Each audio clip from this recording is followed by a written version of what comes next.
হরে কৃষ্ণ বন্ধুরা। তো এখন বিকেলবেলা, বিকেল 4টা মতো বাজে। আজকে বৃহস্পতিবার। তো আজ হচ্ছে অঘ্রাণ মাসের প্রথম বৃহস্পতিবার। তো আমাদের মাঠে ঠাকুর তোলার একটা নিয়ম আছে। তো বৃহস্পতিবারে এটা করতে হয়, তার জন্য সব জোগাড় করে নিয়েছি। ওই যে বালতিতে দেখালাম প্রসাদ, চিঁড়ে প্রসাদ। আর এই যে মাঠের মধ্যে আমরা চলে এলাম সব কিছু সাজিয়ে নিয়ে। তো এগুলো হচ্ছে ঠাকুর।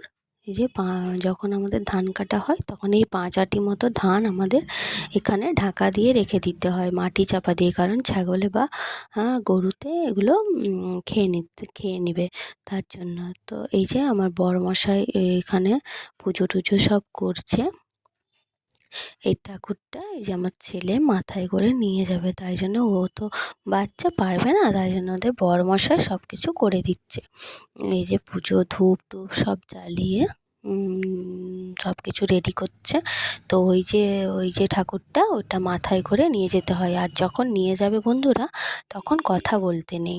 তো তোমাদের কার কার এরকম ঠাকুর তোলা হয়, লক্ষ্মী ঠাকুর তোলা হয়, বা কাদের কাদের এই নিয়মটা আছে, তো প্লিজ কমেন্ট করে আমাকে জানিও। আর ভিডিওটা কোথাও যদি একটু ভালো লেগে থাকে তাহলে আমাকে লাইক কমেন্ট করে জানিও। কাদের কাদের এই পুজোটা, মানে এই ঠাকুর তোলাটা হয়, আমাকে অবশ্যই কিন্তু জানিও। তো এই যে সব পুজো টুজো হয়ে গেছে, আমি এই যে শাঁখটা একটু বাজিয়ে দিচ্ছিলাম।